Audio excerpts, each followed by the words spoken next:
알베르 까미는 제가 어떻게 하다 보니까 학부를 불문과를 나왔습니다. 그래서 그때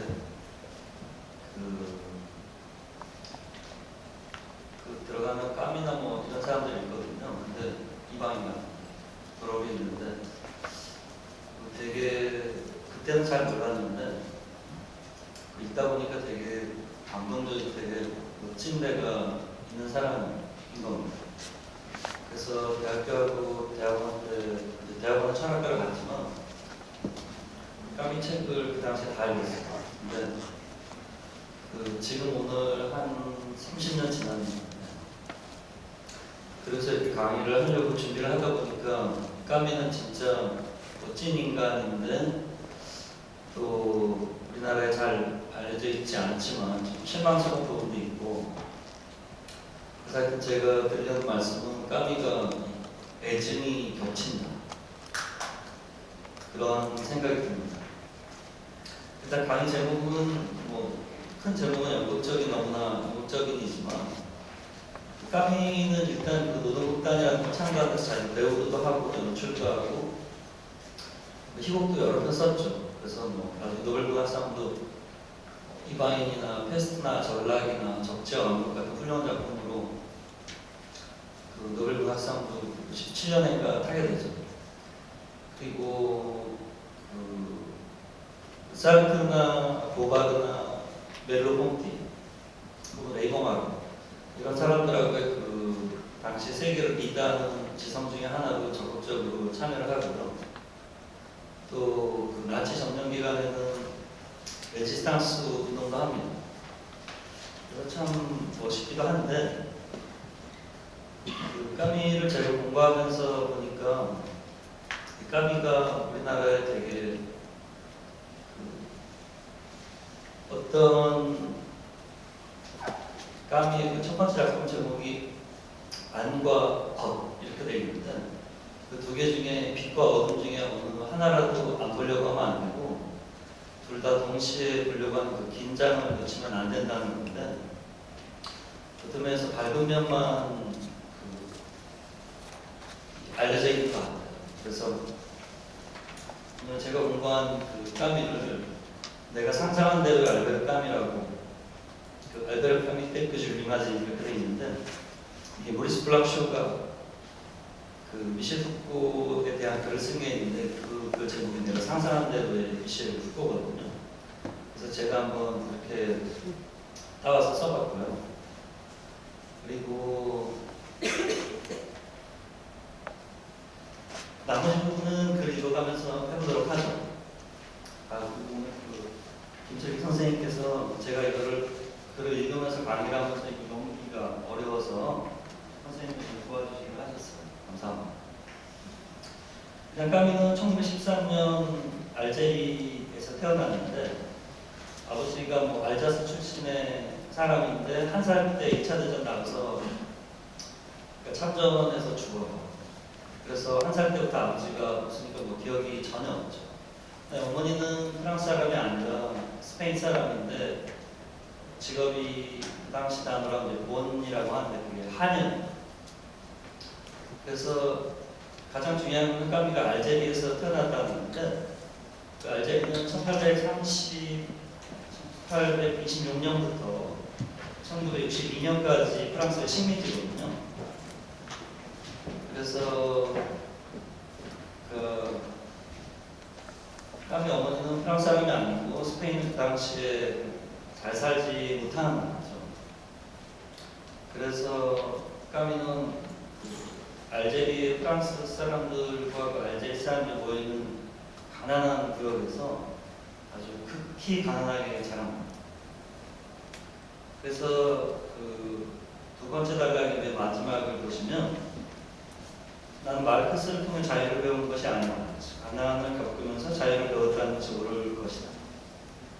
그래서 나중에 까미가 마르크스주의에 대해서 굉장히 비판적으로 되는데 자기 자신이 사실 노동계급 프롤레타리아 출신인데 프롤레타리아인 자기의 생각은 마르크스주의에 의해서 적절하지 못한 생각으로 제거가 된다고 할까요?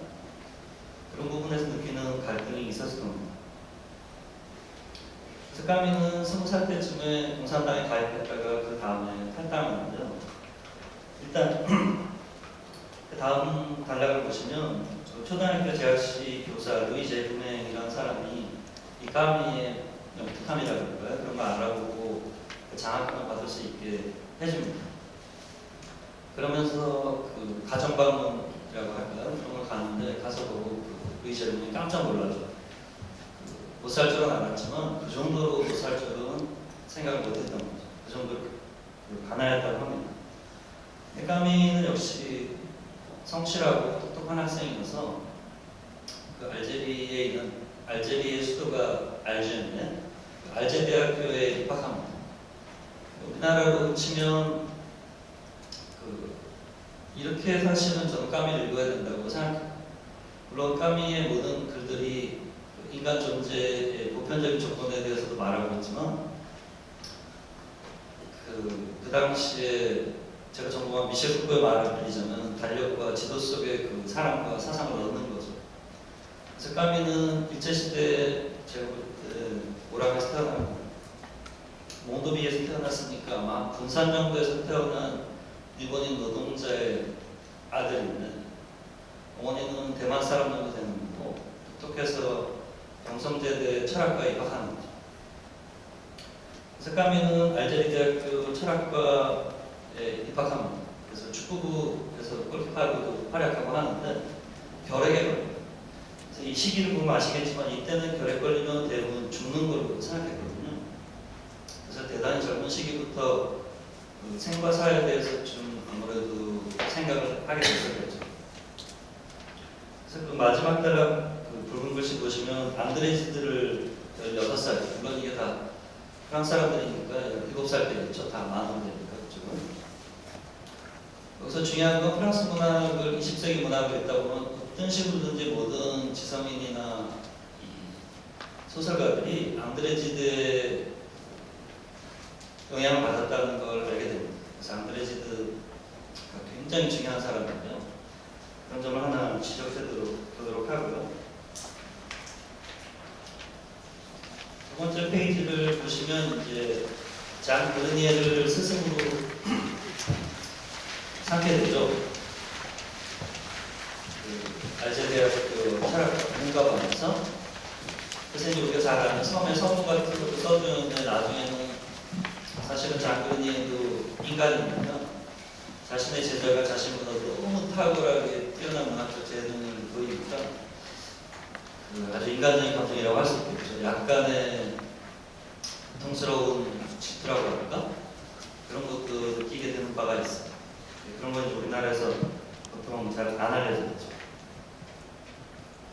그래서 그 중간에 보면 그 같은 단락 앙드레 리쇼라는 사람의 스펠 잘못입니다. 리쇼인데 리쇼는 라둘레 고통이라고 하는 소설이 있는데 우리나라에 얼마 전에 번역돼서 나왔어요.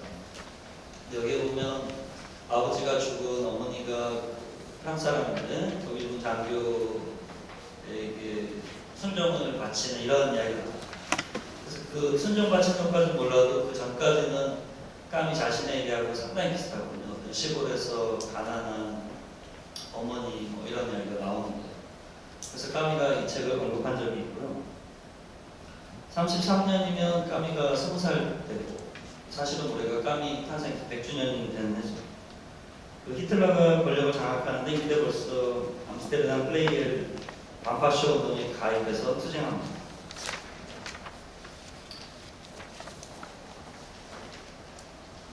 그래서 그 아주 젊었을 때 쓴 33년에 쓴 글이 하빌 속의 예술이라는 글이 있는데 여기 시사적인 글이 있어요. 예술은 신성한 것인가? 그렇지 않다. 그러나 예술은 신성함의 이름은 하나의 수단이다. 혹자는 우리가 예술을 하나의 수단으로 간주함으로써 예술의 가치를 깎아내린다는 비판할지도 모른다. 그러나 때로 수단이 목적보다 더 아름답고 탐구가 진리 그 자체보다 더 아름답다. 이 1번이라고 까미 전집 특별판의 1번에 143쪽 이렇게 제가 새로 정리한 건데요. 이 전기적 사실 자체는 후지키우라는 사람이 정리한 거를 우리나라의 그 까미 전집을 번역하신 김광 선생님의 번역 인터넷에 올라와 있어서 제가 따왔고요. 거기에 거기에 해당되는 책들을 제가 쳐서 넣은 거죠. 34년에 시모니와 결혼하는데 2년 후에 이혼합니다. 그리고 장 그르니에 공산주의자는 그르니의 권유로 공산당에 가입합니다. 그래서 이슬람 계층에서의 선전 인물가 부여되는데 그 다음에 탈당하지만 까미 친구들은 까미가 37년까지 공산당원증을 부담했다. 심정적인 공감이라고 할까요? 그리고 여전히 유대를 떼지 못하는 거죠. 그래서 중요한 것은 까미가 공산당을 탈당한 이유가 그 이슬람에 대해서 공산당 지도부가 공산당 일당 원칙을 갖고 있으니까 그 당시 프랑스 공산당은 이 알제리 독립에 관심이 없었어요. 그 알제리 공산당 자체 내에서도 그렇게 알제리 독립에 대해서 주된 이슈를 삼지 않았죠. 그런데 까미가 이 당시에 그 알제리 그 빈민층이나 이슬람 교도들에 대한 유대 관계가 공산당에서 약화시키려고 하니까 거기에 반발해서 이견을 제시했다가 사실은 거의 자의반 타의반으로 탈당을 하게 됩니다. 이런 부분은 까미가 대단히 훌륭한 부분이죠. 그 다음에 35년에 보면 이제 안과 겉이라고 하는 22살 때 까미 전집은 번역도 너무 잘 되어 있고요. 까미 정말 사실은 탁월한 바가 있습니다. 소설보다 심지어 이런 에세이들, 안과 겉이나 결혼이나 여름이나 이런 작품들이 너무 아름답고 뛰어나다고 생각하는데 물론 하게 있지만요. 그 안과 겉이라는 게 22살 때, 우리나라 지금 23살 때 쓴 것인데 그 너무 훌륭한 그 에세이들이 이루어져 있어요.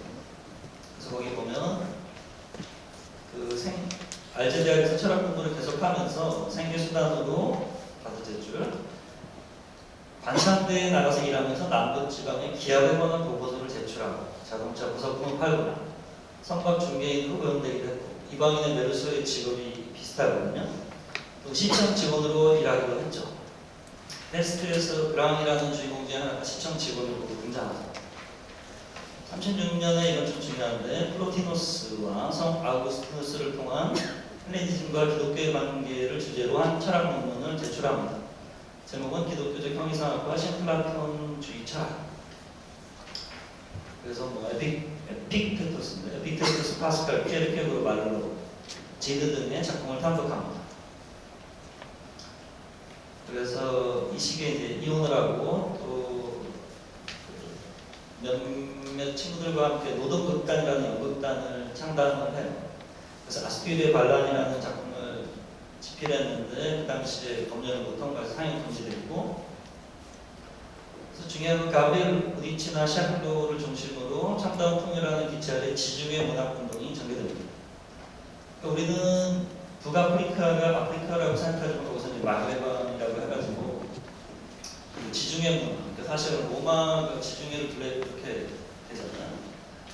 그 사람들이 스스로의 정체성을 지중해적인 걸로 보거든요. 근데 그런 문화운동이 쭉 로마 시대에 이루어져 왔는데 이 시대에 이런 운동이 있었거든요. 그러니까 까미한테 지중해성이라는 건 엄청나게 중요한 하나의 범주가 됩니다. 36, 7년에 알제라디오 방송극단의 배우로서 한 달에 15일씩 방방곡곡을 순회하면서 공연을 합니다. 그 다음에 철학 교수 자격시험 알그레게스형이라고 하는 건데 거기를 건강상의 이유로 아예 볼 수가 없게 돼요. 안과 겉을 출간하는데 안과 겉에 나중에 10년, 30년 후에 쓴 서문에 삶에 대한 절망 없이는 삶에 대한 사랑도 없다. 큰 용기란 빛을 향해서도 죽음을 향해서도 두 눈을 똑바로 뜨고 직시하는 일이다. 이런 멋진 말을 하죠. 그 다음에 결혼, 행복한 죽음 이런 걸 행복한 죽음 발표되지 않은 초창기 구성의 측면에서 좀 불만족스러운 작품인데 거기는 멋진 말이 있어요. 까트린 절대로 포기해서는 안 돼. 너는 내면에 많은 것을 간직하고 있어. 무엇보다 가장 고귀한 것으로서 행복의 감각을 가졌어. 오로지 한 남자에 의해서만 삶을 기대해서는 안 돼. 그 때문에 많은 여자들이 잘못 생각하는 거야. 그게 아니라 너 자신에게서 삶을 기대해야 돼. 중요한 것은 말이지 다만 행복의 의지이고 언제나 뚜렷하게 깨어있는 의식을 가지는 거야. 그는 이 이제 죽음을 겁낸다는 것이 삶을 겁낸다는 것임을 알게 되었다. 의식한다는 이게 굉장히 중요한 명철한 의식을 유지하는 그 긴장을 유지하고 긴장을 해결해버리거나 해소하지 않는 거죠.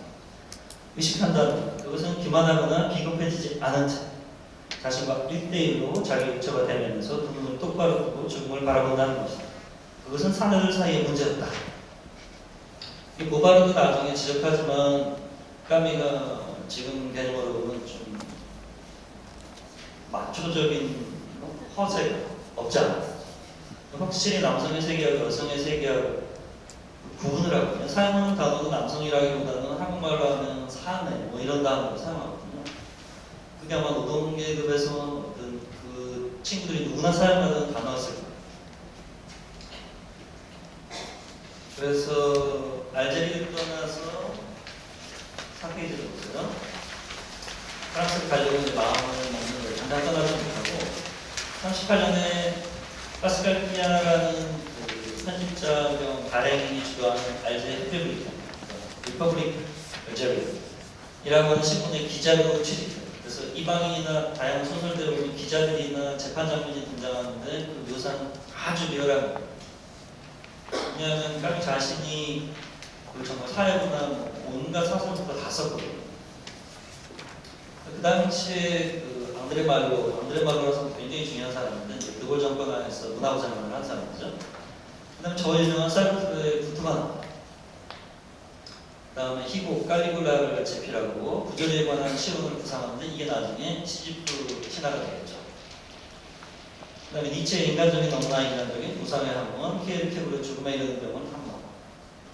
39년에 나치가 이렇게 하고 사르트르의 벽이 나오고 뭐 사실은 부토도 그렇고 벽도 그렇고 사르트르의 대표적인 위대한 소설 작품인데 당시에 하겠지만 까미가 바로 처음부터 그 당시에 파리 문단이나 지성계에서 바로 우리나 다 알아보긴 했지만 까미도 바로 알아보고 글을 씁니다. 그 다음에 샤블 출판사에서 결혼을 출간합니다. 그래서 거기서 제가 몇 개를 따왔는데요. 여기서 나는 사람들이 영광이라고 부르는 것이 무엇인지 깨닫는다. 그것은 꺼리끼 것 없이 사랑할 것. 이 세상에 사랑이란 단 한 가지뿐이다. 여자의 몸을 껴안는다는 것. 그것은 또한 하늘에서 바다로 내려오는 신비한 기쁨의 빛을 자신의 몸에 껴안는다는 것이다. 향락을 두려워하는 자를 나는 바보라고. 이게 뭐 지금은 별거 아닐 수도 있지만 프랑스를 이해할 때 가장 중요한 건 프랑스가 카톨릭 국가라는 거. 그러니까 로마가 4세기 말에 카톨릭을 처음에 공인하고 나면 이제 국교화하는데 그 이후로 프랑스는 그 안에서 생겨난 나라이기 때문에 우리나라로 치면 오히려 소수의방 때 불교가 들어와서 아직도 불교죠. 그리고 19세기 말까지 스님들이 학교에서 가르쳐. 이런 게 프랑스의 상황이거든요. 그래서 까미가 예를 들어서 이방인의 그 주인공 메두소가 하는 일을 보세요. 그러면 어머님 장례식을 슬퍼하지도 않고 다음날 수영을 가고 거기서 옛날 직장 동료 여성을 만나서 같이 코미디 영화를 보러 가고 즐겁게 술을 먹고 춤도 추고 같이 잠도 자고. 근데 그거를 보면 다 좋은 뉘앙스로 그려져 있거든요. 그러니까 다른 작품들에서도 그 소설은 뭐 이방인에서는 약간 애매하지만 근데 그게 다 가톨릭에 의해서 좋지 않은 거로 치부되는 그 감각적 몸의 쾌락에 관련된 거거든요. 그래서 까미는 프랑스 사람이고 뭐 조선에서 태어난 일본인 격이지만 알제리에서 태어난 프랑스 사람이니까 카톨릭적 그런 게 있다고 해요. 그러니까 까미가 카톨릭이라기보다는 카톨릭 문화에서 자라지 않을 수 없는 거죠. 지중해 문화에서 자란다고 하더라고요. 그 가족이나 친지나 읽는 책들이나 모든 것들. 앙드레지드도 바로 그런 면에서 엄청난 의미를 갖고 있는 거죠. 배덕자나 이런 작품, 지상의 양식 이런 작품들을 보면 그 카톨릭이었던 사람이 읽었을 때 엄청난 그 충격을 주는 작품들이거든요.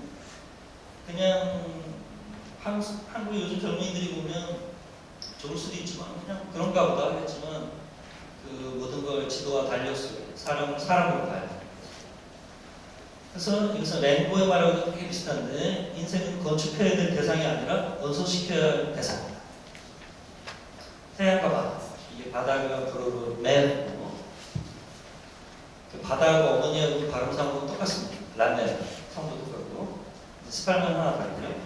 태양은 솔레이인데 그 메소가 이방인의 주인 바다 태양 한 글자씩 딱 따온 거죠. 그래서 삶을 고양시키는 것이라면 어느 것이나 동시에 부조리도 증대시키기 마련입니다. 그래서 저 돈다무심한 태도, 희망을 품지 않은 인간의 저 위대함, 저 영원한 현재, 이것이 바로 분별이 있는 신학자들이 지옥이라고 불러둔 것이다. 그 대답이란 반드시 썩어 없어지기 마련인 하나의 진실. 그렇기 때문에 어떤 쓴맛과 고귀함을 동시에 지닌 진실인데 그들에게는 그 죽어서 썩기 마련인 진실, 덧없는 진실을 정면에서 바라볼 용기가 없는 것이다. 삶이 쓸모없는 것이기 때문에 반함은 더욱 의미가 있다는 것을 나는 확실히 느낄 수 있다. 행복이란 한 존재가 그가 영위하는 삶 사이에 단순한 일치, 바로 그것이 아닌 무엇이겠는가. 또 오래 지속되고자 하는 욕망과 반드시 죽어 없어지게 마련인 자신의 운명이라는 이 중에 의식 이외에 인간의 삶을 이어주는 더 분당한 통일이 어디에 있겠는가. 39년에 그 알제리의 산악지방인 까빌이라는 것 같은데 그 취재 여행을 하고서 그 비참한 상황에 대해서 사실은 그 프랑스 기자로서는 놀랄 만큼 알제리 민중들의 고통을 보고하고 개선을 촉구하는 휴머니즘적 기사를 씁니다. 이거는 칭찬받을 만한 일이죠. 그리고 제 2차 세계대전이 일어나고 처음에는 까미는 그 비폭력주의자는 아니지만 그 폭력적 전쟁에 참여하는 것을 반대하려고 하는 휴머니스트이기 때문에 2차 대전에 참여하지 않으려고 하는데 그런 결핵도 있지만 않으려고 하는데 그 히틀러에 대해서는 말없는 저항이랑 동조와 같은 것이기 때문에 결국 오랜 생각 끝에 참전하기로 결정하고 자원 입대를 신청하는데 결핵 때문에 허가를 받지 못하죠. 그런 면에서는 대단히 용기 있는 사람이라고 할 수가 있다고 봅니다. 그래서 알제리 흑비블리카, 수가 흑비블리카 이런 잡지들에서 일어났는데 당국의 검열 요구에 굴복해서 폐간되고 까미는 알제리를 떠나서 그 알제리 흑비블리카의 파스칼 피아 발행인의 추천을 받아서 파리 수바의 편집 담당자로 입사합니다. 그래서 파리 수바에서 일하면서 파리 약품과 파리 핵심, 요저몬 같은 그 천한 정신을 느낀다. 이런 지금 같으면 쓸 수 없는 단어들을 사용하는 거죠. 그 다음에 수학교사 출신의 황신 포노프와 리옹에서 두 번째로 결혼합니다. 41년 2월에 이미 시프시나를 탈구하고 41년이면 27살, 8살인 거죠, 한국 나이로. 그 다음에 패스트도 이미 준비하고 41, 2년에 폐결의 각혈 때문에 외양을 하고 그 독일 점령으로부터 해방될 때까지 파리에 자기는 있게 되기 때문에 그 아내가 떨어져 있게 되고 42년에 이방인을 출간합니다. 미국판 성분에 재미있는 말이 있어요. 우리 사회에서 자기 어머니의 장례식에 울지 않은 사람은 누구나 사형 선고를 받을 위험이 있다. 주인공 메르소를 얘기하는 건데 메르소는 거짓말하는 것을 거부한다. 거짓말을 한다는 것은 단순히 있지도 않은 것을 말하는 것만이 아니다. 그것은 특히 실제로 있는 것 이상으로 말하는 것, 인간의 마음에 대한 것일 때는 자신이 느끼는 것 이상을 말하는 것을 뜻한다. 그런데 이건 삶을 좀 간단하게 하기 위해 우리들이 누구나 매일같이 하는 일이다. 유나이브 같은 식으로 가령 잘 지냈어? 그러면 아니 잘 못 지내. 너 되게 힘들어. 이렇게 말하면 상당히 서로 불편해질 수 있다. 괜찮은가? 괜찮아. 근데 사실 하나도 안 괜찮을 수 있는 거죠. 근데 메르소는 그런 일을 하지 않거든요. 그런데 메르소는 거북이와 달리 삶을 그렇게 간단하게 하고자 하지 않는다. 그는 있는 그대로 말하고 자신의 감정을 은폐하지 않는다. 이렇게 되면 사회는 즉시 위협당한다고 느끼기 마련이고 예컨대 사람들은 관례대로 공시겠다. 사실은 문화인력적 코드죠. 한 사회. 스스로 저지른 죄를 뉘우친다고 말하기를 그에게 요구한다. 그는 그 점에 대해서는 진정하게 뉘우치기보다는 오히려 그런 건 귀찮다고 대꾸한다. 귀차니즘이죠. 이러한 뉘앙스 때문에 그는 유죄 선고를 받게 된다. 이게 까미의 옛날 작가라는 거죠. 언어학적 전해가 도달하지 못했어요. 까미는 소시브레이 같은 거나 구조주의 이거 지금 나오기 사실은 전이고, 그래서 이게 지금 이 언어가 있는 그대로 진실을 표현할 수 있고, 그래서 말할 수 있는데 사람들은 안 한다. 그래서 메르소는 한다. 이런 사실은 대단히 순진한 생각을 한다고 볼 수 있죠. 물론 그 한도 내에서는 메르소는 되게 새로운 인간이나 새로운 인간의 태도를 보여주고 있지만, 언어가 인간의 마음을 있는 그대로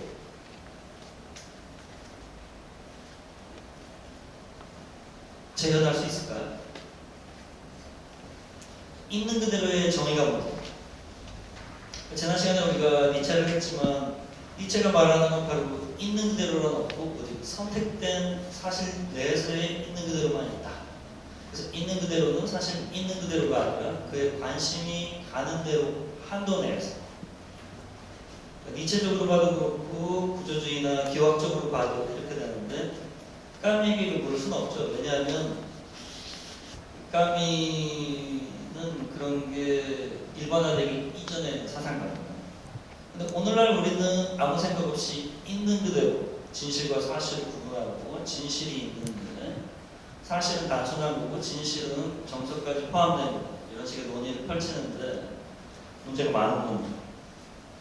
따라서 계속 읽어보면, 내가 보기에는 메르소는 페리물과 같은 존재가 아니다.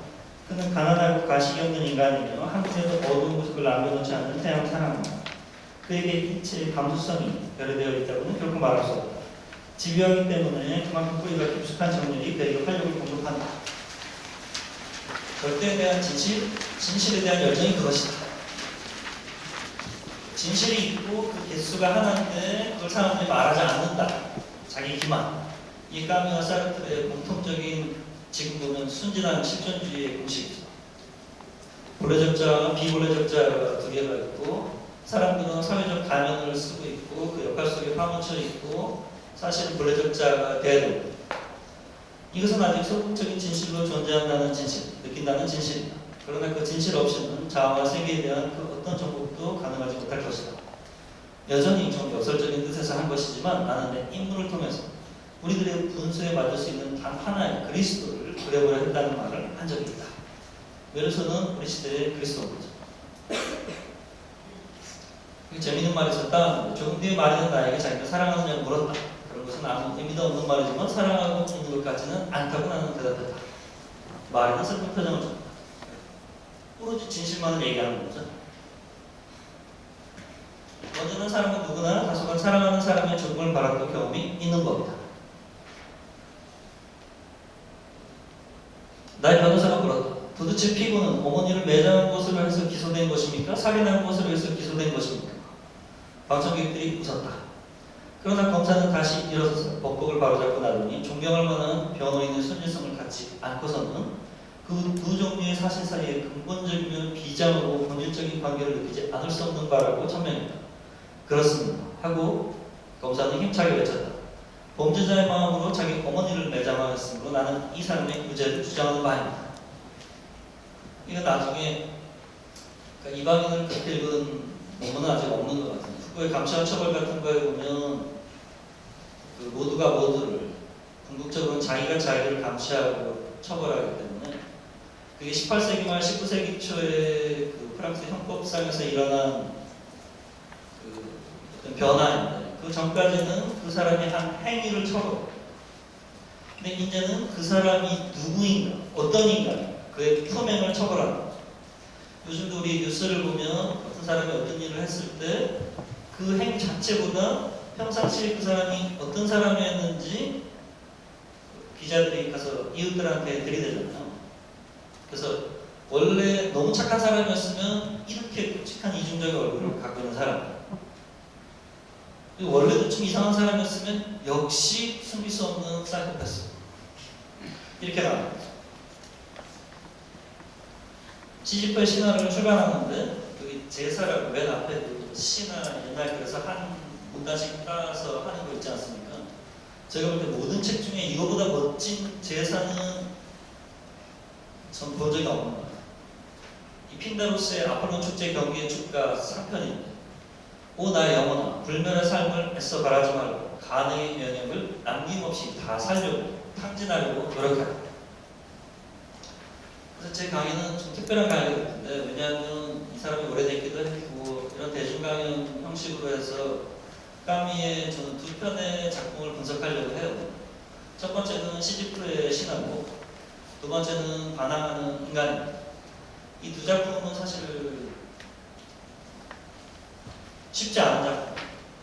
그래서 대단히 복잡하긴 한데 그 연극적인 너무나 연극적인 빛의 인간적인 너무나 인간적인에서 따는 바로 그러한 의미로 신이 죽은 서양 세계 지식인이라는 건 보통 사람들이기도 하지만 자기의 논리성을 일관적으로 밀고 나가서 사회의 어떤 무엇을 대변하는 자 이런 식으로 고전적으로는 정의가 됐었는데 이 사르트르의 시지프의 신화라는 작품하고 반항하는 인간이라는 작품은 21세기 대한민국 철학자의 해석이라고 할까요? 그런 걸 한번 해보는 겁니다. 부조리의 추론. 우선 시지프의 신화가 자살의 문제를 다루고 있는데 자살의 문제를 다룬다고 하면 이게 자살을 찬양하거나 용인하거나 부추기는 걸로 생각할 수 있는데 까미의 결론은 자살해서는 안 된다. 그래서 그 시대에도 이미 이 책을 읽고 자살한 여성들이 몇 명 있는데 남성도 있겠지만 그 기사를 신문 기사를 까미가 보고 장군이에게 편지를 쓰는데 도저히 이해할 수가 없는 일. 명징한 의식을 유지해야만 하는데 자살한다는 것은 자기 자신의 의식 주체를 소고시켜버리는 행위입니다. 그러한 행동은 도저히 적어서는 동의할 수가 없는 일이고 이렇게 얘기를 해요. 저도 고등학교 때 모 출판사에서 나오는 니체, 쇼펜하우어, 까미, 사르트르 이런 사람들의 잠언집이라고 할까? 그런 책들을 읽었는데 아주 안 좋은 책들이었죠. 이 까미나 이런 사람, 니체나 이런 사람들이 대단히 복잡하고 어려운 사람들이라서 이 적절한 책임질 수 있을 만한 사람이 가이던스를 해줘야 되는데 물론 뭐 그래야 되는 건 아니에요. 그럼 해석 권력을 과연 누구한테 어떤 방식으로 주어지는지 대단히 의심스럽지만 그게 어떤 꼭 나쁘다고 할 수는 없겠지만 퇴폐미라든지 또 건강하지 못한 걸 부추기는 측면이 상업지와 맞물려서 있거든요. 더군다나 이 서양의 사상이라고 하는 오리엔탈리즘적인 식민주의적인 뉘앙스까지도 풍기는 독일에 50년대에 유학 갔던 분들의 그런 글들과 마찬가지 수입되는 과정 자체가 아직도 그런 책들은 잘 팔리죠? 부조리와 자살 참으로 진지한 철학적 문제는 오직 하나뿐이다. 그것은 바로 자살이다. 인생이 살만한 가치가 있느냐 없느냐를 판단하는 것이야말로 철학의 근본 문제에 답하는 것이다. 삶의 의미야말로 질문들 중에서 가장 절박한 질문이라고 할 수 있다. 그 질문에 어떻게 답할 것인가. 시지프의 신화는 이방인의 철학적 해설이죠.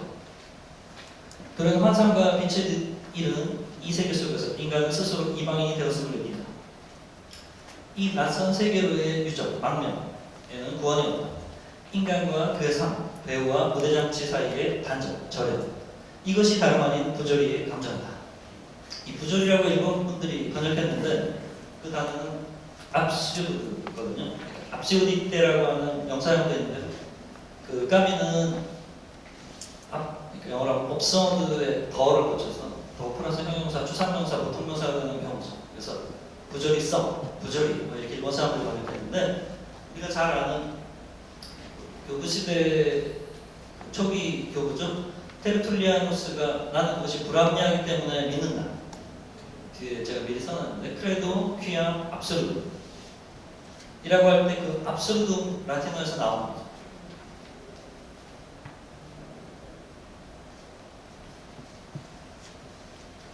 정상적인 사람이라면 누구든 한 번쯤 스스로 자살을 생각해 본 적이 있을 터이고 더 이상 길게 설명하지 않아도 이런 감정과 허무의 갈망 사이에 직접적인 연관이 있다는 것 좀 인정할 수 있을 것이다. 이 시론의 주제는 바로 이러한 부조리와 자살 사이의 관계를 밝히고 자살이 어느 만큼이나 부조리에 대한 해결이 될 수 있을 것인가를 생각해 보려는 데 있다. 이 부분이 굉장히 중요하기 때문에 잘 한번 들어보세요. 삶의 부조리는 과연 희망이라든가 자살 같은 길을 통해서 삶으로부터 벗어나기를 요구하는 것입니다. 벌써 보면 희망과 자살은 달리 못된다는 거죠. 과연 부조리는 죽음을 명하는 것인가? 논리적이 되기는 언제나 쉬운 일입니다. 그러나 궁극에까지 논리적이 되기는 거의 불가능합니다. 과연 죽음에 이를 정도의 논리가 존재하는 것일까? 이것이 바로 내가 부조리의 추론이라고 부르는 것입니다. 이 까미의 이 시지프의 신화와 반항하는 인간의 가장 중요한 점은 논리를 자기 좋은 만큼만 하지 않고 끝까지 목숨 걸고 펼쳐본다는 거죠. 까미는 아마도 죽어야 된다는 결론이 나왔으면 죽었을 종류의 사람인가 책을 읽으면서 그의 느낌이 있잖아요. 알 수 없지만 그래서 보세요. 부조리하고 하나의 세계란 곧 하나의 형이상, 하나의 정신적 태도인 것이다. 한 인간은 그의 솔직한 충동에 의해서와 마찬가지로 그가 연기하는 연극에 의해서도 정의될 수 있다. 그런데 무대 장치들이 문득 붕괴되는 일이 있다. 아침의 기상, 전차를 타고 출근, 사무실 혹은 공장에서 보낸 4시간, 식사, 전차, 4시간의 식사, 수면, 그리고 똑같은 리듬으로 반복되는 월화수목 행동. 이 행동은 대개의 경우 어렵지 않게 이어집니다. 다만 어느 날 문득 왜라는 의문이 솟아오르고 놀라움이 동반된 권태의 느낌 속에서 모든 일이 시작된다. 왜냐하면 모든 것은 의식에 의해서 시작된다. 의식에 의한 것이 아니면 그 무엇도 가치가 있는 것이 아니기 때문이다. 가치가 없다기보다는 가치가 있을 수가 없죠. 내가 졸려서 자는데 그게 잘했다 못했다 이렇게 말할 수 없죠. 내가 뭘 안 할 수 있는데 의식적으로 했다고 할 때 그걸 잘했다거나 혹은 잘못했다고 말할 수 있는 거지. 배고파서 밥 먹었다. 졸려서 잤다. 그거 그냥 한 건데 잘한 일도 못하니까 아니죠. 차라리 가치의 영역이 아닌 거죠. 무가치하다기보다는. 이와 같은 식으로 광채 없는 삶의 하루하루에 있어서 시간이 우리를 떠매고 간다. 그러나 언젠가는 우리가 이 시간을 떠매고 가야 할 때가 오기 마련이다. 내일, 나중에 네가 출세하면 나이가 들면 너도 잘 알게 돼. 뭐 대학 가면 다 할 수 있어. 결혼하면 너도 알게 돼. 애 낳으면 다 알아. 하면 우리는 미래를 내다보며 살고 있다. 이런 모순된 태도는 참으로 기가 찬 일입니다. 미래란 결국 우리는 다 죽는다는 사실에 논리적으로 이르게 되기 때문에 말이 안 된다는 거예요. 그러니까 이 사람은 내일을 바라고 있었던 것이다. 그의 전 존재를 다하여 거부했어야 마땅한 내일. 이러한 육체의 반응이 바로 부조리다. 내일을 위해서 자기를 속이고 오늘 대충 살고 내일을 위해서 자기를 속이지 않고 진지하게 오늘을 희생하는 가톨릭 같은 마르크스주의 같은 형태가 잘못됐다고 보는 국가입니다. 모든 사람들이 마치 죽음 같은 것은 전혀 몰랐다는 것이 살고 있는 것을 정녕 놀랍고도 남은 일입니다. 여기가 중요한 건데 잘 보세요. 그 자체로 놓고 볼 때 이 세계는 합리적인 것이 아니다. 뭐 합리적이라고 볼 수도 있을 텐데 합리적이지 않다는. 그러니까 저 사람이 왜 저런지 내 이해를 잘 못하고 세계는 왜 이렇게 돌아가는지 저 사람 무슨 생각을 하고 저러는지 이 세상은 정의로워야 될 텐데 하나도 안 그렇고 나쁜 놈들이 더 잘 사는 것 같고 하여튼 이게 부조리하고 비합리적이라 나는 억울하고 이렇게 되는 거죠. 그러나 부조리한 것은 바로 이 세계의 비합리성과 명확함에 이루고 싶어하는 인간의 필사적인 열망과의 맞대응입니다. 즉 인간의 가장 깊은 곳에는 그 명확함을 얻고자 하는 호소가 내어치고 있다. 까미가 말한 대로 나는 인간을 이해하고 싶은 정열을 가지고 있다. 그러니까 우리는 이해하고 싶은 간절한 욕망을 갖고 있잖아. 근데 이 세계는 이해할 만하지 않잖아. 이해가 안 돼. 그럼 이 세계도 나의 의식도 부조리하지 않아. 각각은 나름이 있는 거야. 근데 이 만남에서는 부조리 불합리가 발생한다. 까미는 이렇게 봅니다. 이게 이제 약속이니까 따라가는 거죠. 내가 이해할 수 없는 것이라면 그것은 합리적인 것이 아니다. 세계는 이러한 비합리로 가득 차 있다. 그것이 지닌 유일한 것을 이해하지 못하는 내게 이 세계는 엄청난 비합리의 덩어리에 불과하다. 단 한 번만이라도 분명히 알겠다라고 말할 수만 있다면 모든 것은 구원될 수도 있습니다. 부조리는 인간의 호소와 세계의 비합리적인 침묵 사이의 대면, 만남, 관계에서만 생겨난다는 거죠. 바로 이 점을 잊어서는 안 된다. 바로 여기에 꼭 매달려야 된다. 한 일생의 모든 비결이 송두리째 그것으로부터 나올 수 있기 때문입니다. 비합리, 인간의 열망, 그리고 양자의 대면에서 솟아나는 부조리. 이것이 바로 드라마의 새 등장입니다. 이 중에 하나도 해결하면 원래 해결 안 되는 거예요. 꼭 붙잡고 늘어져라. 이게 꼭 불교의 화두 같잖아요. 지금. 이 부조리한, 나도 부조리하지 않고 세계도 부조리하지 않은데 나와 세계의 만남은 늘 부조리하다는 이 하나를 절대 놓지 않고 끝까지 무소의 풀처럼 혼자 가는 거죠. 그게 이 책에서 까미가 실행하고 있는 방법. 철학적 자살인데 사실은 철학의 자살, 철학을 끝까지 가져야 되는데 그 멍청하게 이성도 끝까지 가져야 되는데 이성을 포기하는 멍청한 짓을 저질렀다. 셰스토프나 키에르케고르 같은 신학자가 이런 말을 합니다. 부조리는 인간 안에 있는 것도 아니고 세계 안에 있는 것도 아니고 오직 양자가 함께 있는 가운데 있을 뿐이라고 나는 말할 수 있다. 세 가지 어느 항목 중 어느 한 항목이라도 파괴되면 그것은 전체를 파괴하는 것이 된다. 인간의 정신, 의식 밖으로 벗어나면 부조리는 있을 수 없다. 개나 하마에게는 혹은 민들레꽃에게는 부조리가 없겠죠. 그러니까 실존주의는 인간 중심주의, 까미를 실존주의라고 하면 안 되죠. 자기는 아니라고 하니까. 하여튼 이 부조리의 논리를 끝까지 밀고 나갈 경우 나는 투쟁이 희망의 전적인 부재. 희망이 없어요. 부조리. 그런데 이것을 절망과 혼동해서는 안 돼. 끊임없는 거부, 이것을 포기와 또 혼동해서도 안 돼. 그리고 의식적인 불만족, 이것을 젊은 시절에 지나가는 불안과 공인에서는 또 안 된다. 를 전제로 한다는 점을 인정하지 않을 수 없을 것이다. 부조리는 오로지 우리가 그것에 동의하지 않음으로써만 비로소 의미를 갖는 것이다. 그래서 이 셰스토프나 케르케고르는 그 이성의 죽음을 택하는 거예요. 하느님의 말씀을 듣고 이 중세로 돌아가는 거예요. 하느님의 거대한 이성의 완벽한 이성의 입장에서 보면 인간의 이 한갓된 이성은 광기나 어리석음에 불과하기 때문에 하느님에게로 귀한 이성과 명철한 의식을 버리고 혹은 명철한 의식으로 귀한 이성을 버리고 믿음. 근데 까미가 볼 때는 이 삼자 대면, 이 삼위일체의 명철한 의식이라는 것을 이 사람들은 버리고 있기 때문에 잘못된 선택을 한다는 거예요. 그래서 모든 그리스도교는 잘못된 답으로 날아갑니다. 두 번째, 7페이지 밑에서 보면 나는 여기서 실존적인 이러한 태도를 감히 철학적 자살, 철학의 자살 생각을 끝까지 유지해야 되는데 어떤 신비주의로 빠져버리는 거예요. 다음 페이지 보세요.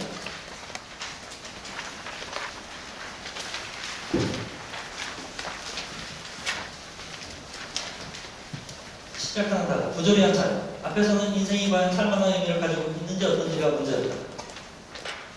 제가 볼 땐 이것도 오류예요. 살 가치가 없다고 죽는다는 건 필요 조건만이거든요. 충분 조건이 아니거든요. 죽을 가치가 있을 때 죽는 거지 살 가치가 없다는 게 죽는다는 아니에요.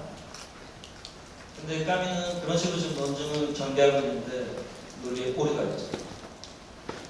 이번에는 그와 반대로 인생에 의미가 없으면 없을수록 그만큼 더 훌륭히 살아갈 수 있다고 여겨지는 것이다. 의미가 있지 않고 없기 때문에 그걸 견디는 것 자체가 삶의 의미가 되는 거죠. 말하자. 어떤 희망을 갖거나 종교를 귀의하거나 혹은 의식을 소고시켜버리는 자살을 하거나 그러니까 이게 좀 철학적인 얘기만 하는 거예요. 정서적인 얘기는 지금 까미가 하는 게 아니고 정서적인 건 제가 생각할 때도 완전 다른 차원이라고 생각하거든요. 지금 논리적이고 이성적인 차원에서만 얘기하는 거죠. 그래서 부조리는 대립에 의해서, 관계에 의해서만 존재하는 것인데 그 대립의 항목들 중 어느 하나를 부정하는 것은 부조리를 기피하는 것이 된다. 즉 의식적인 반항을 폐기하는 것은 곧 문제 자체를 폐기하는 것이다. 산다는 것은 곧 부조리를 살려놓는 것이고 따라서 유일하게 일관성 있는 철학적 태도는 반항.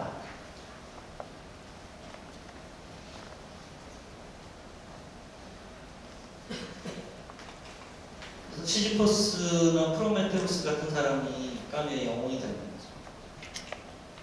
해결책이 없다는 걸 알면서도 그러니까 이런 거죠. 제가 만약에 어떤 사람을 이해하고 싶어요. 근데 가만히 보니까 내가 저 사람을 이해할 수가 없어요. 이해한다는 게 되게 폭력적이란 말이죠. 더군다나 내가 누군가를 이해한다고 할 때 내가 저 사람을 진짜 이해하고 있는지 안 하는지 정말 말할 수 있는 사람은 이해한다고 짓거리고 있는 내가 아니라 내가 이해한다고 말하고 있는 저 사람이 내가 진짜 자기를 이해하는지 안 하는지 말할 수 있는 유일한 사람입니다. 근데 나는 저 사람이 하는 말이 진심인지 아닌지도 알 수가 없고 저 사람 말을 항상 들을 수 있는 것도 아니고 상대가 너무 어린아이다 이럴 경우에는 내가 대신해서 판단해줘야 되는 경우가 있어요. 이게 되게 난점이거든요. 근데 이 문제는 절대 해결해 버리면 안 된다는 까미식으로 내가 끊임없이 저 사람을 이해할 수 없다는 그거를 기억하면서 저 사람 이야기를 끊임없이 들으면서 부분적으로 잠깐 이해했나 보다라고 생각할 수 있지만 인간은 타인을 절대로 이해할 수가 없거든요.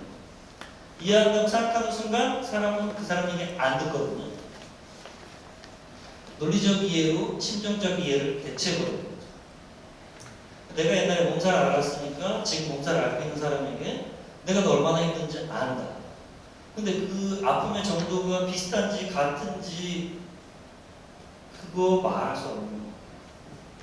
물론 어떤 경우에는 더 심하다 덜하다고 말할 수 있겠지만 일반적으로 말할 수 없다는 그런 예가 나와요. 비슷한.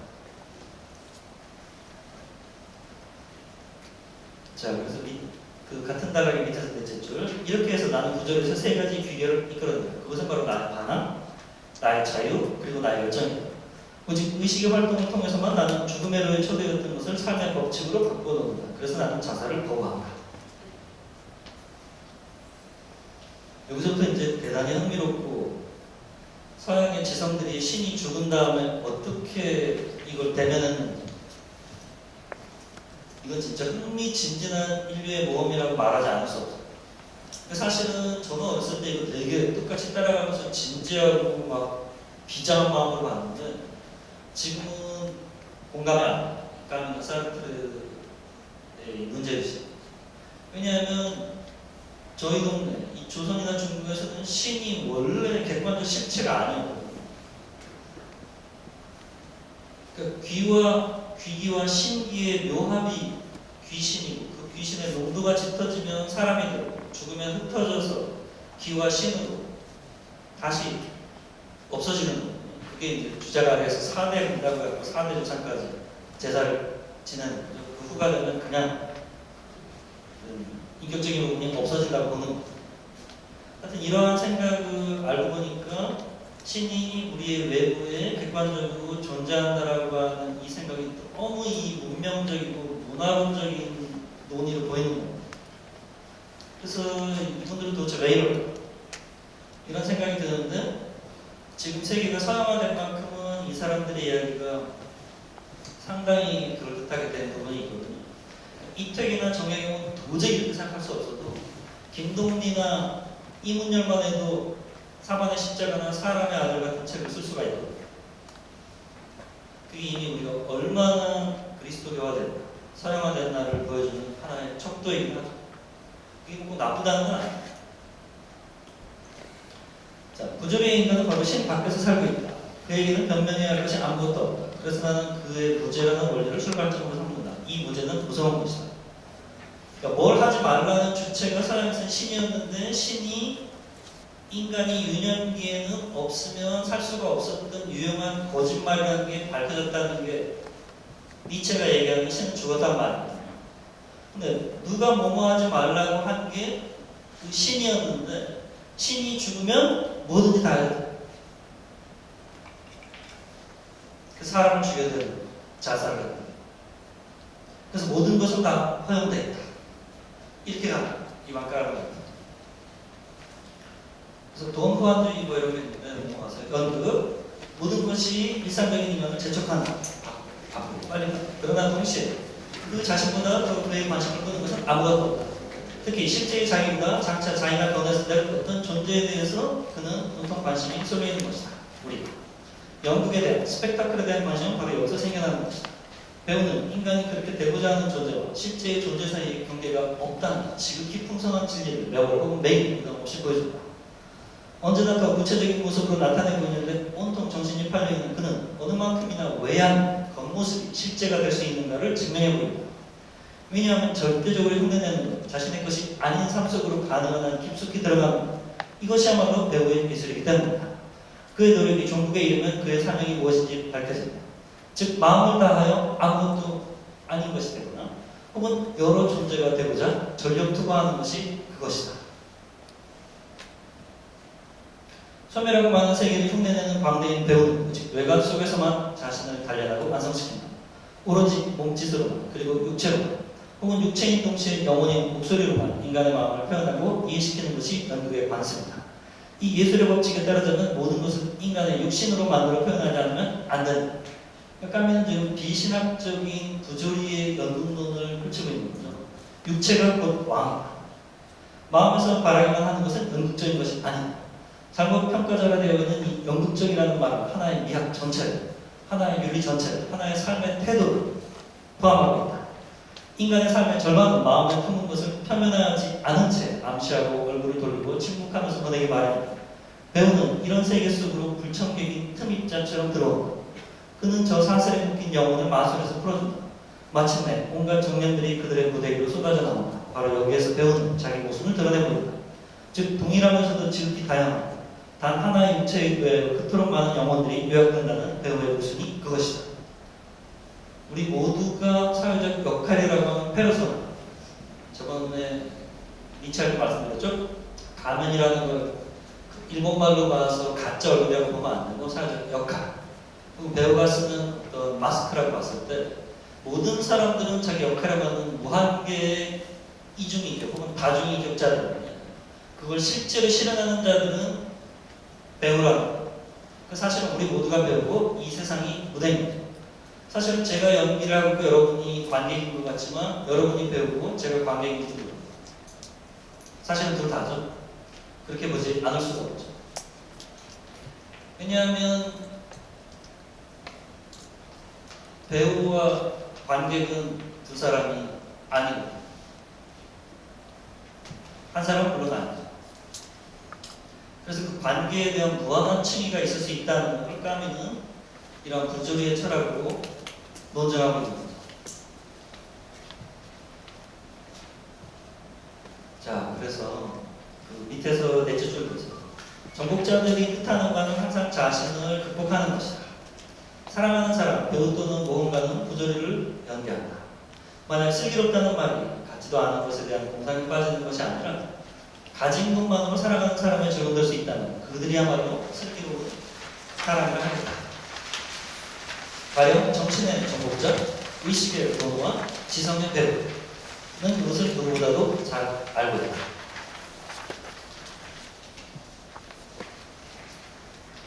넷째 줄 보세요. 소설가는 더 이상 이야기를 지어내어 들려주는 것이 아니라 자신의 고조를 창조한다. 위대한 소설가는 철학적 소설가. 키릴로프는 여기서부터 진짜 도스토옙스키의 괴물성이라고 합니다.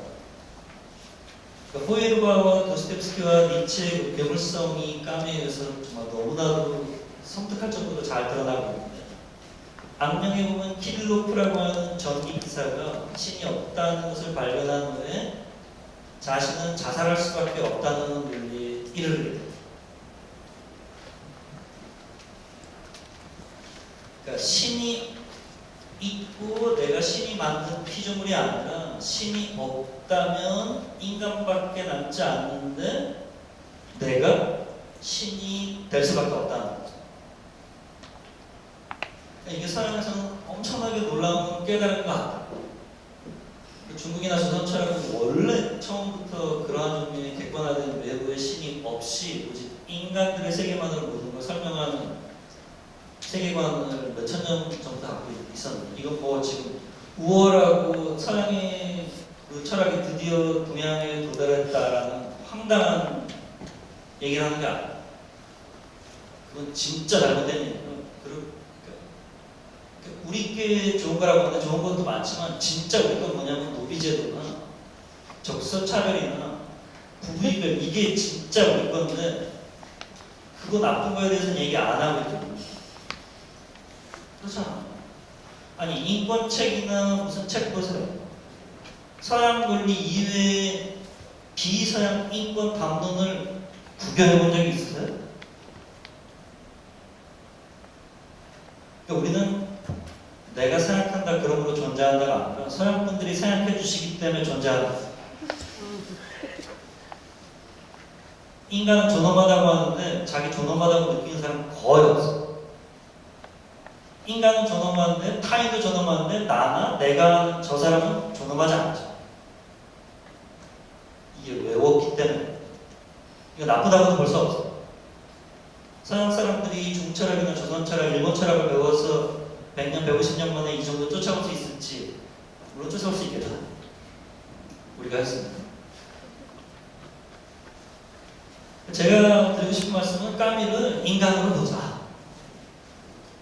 까미를 괴물로 일종의 철학적, 소설적 ET로 만들어서 원래 천재, 노벨문학상 뭐 이런 존재로 만들어서 까미가 철학하는 걸 구경하고 끝나면 안 되거든요.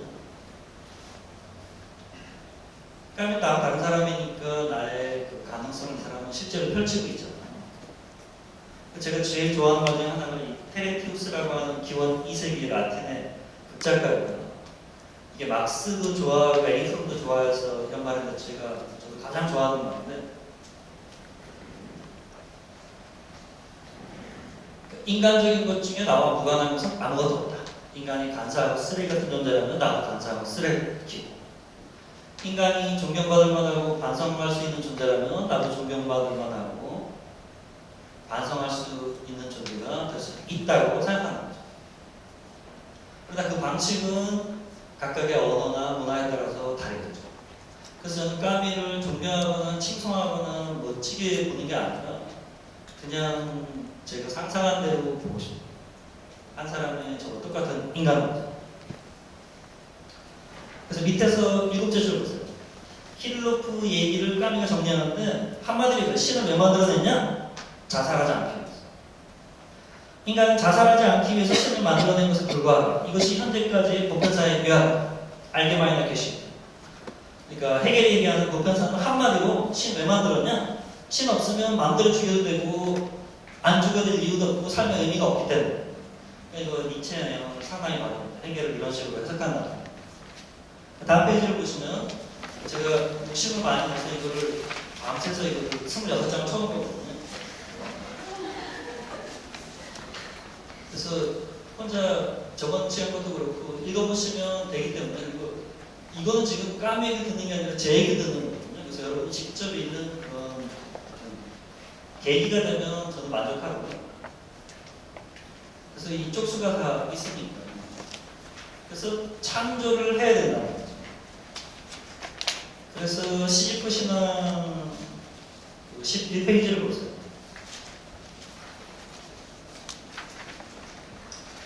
자, 12페이지를 보십시오. 시간이 가나는 훨씬 더 중요한 질문으로 압도적으로 어렵거든요. 그래서 자, 이제부터는 주인이 따로 없는 이 우주가 시지프스에게는 불모의 것으로도 하찮은 것으로도 보이지 않는다.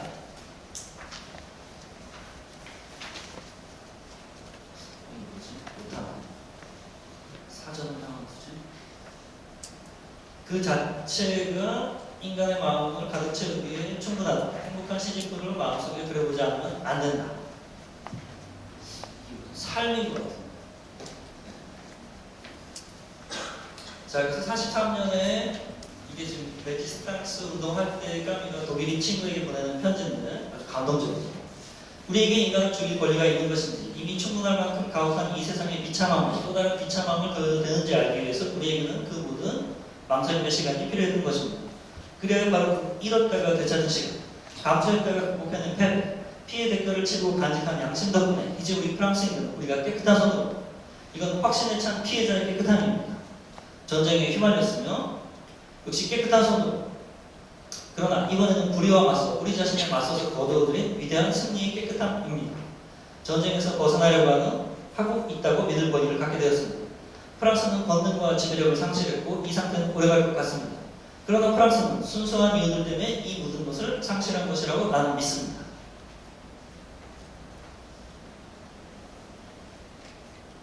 제가 프랑스의 스트라스부르라는 데서 9년을 유학합니다.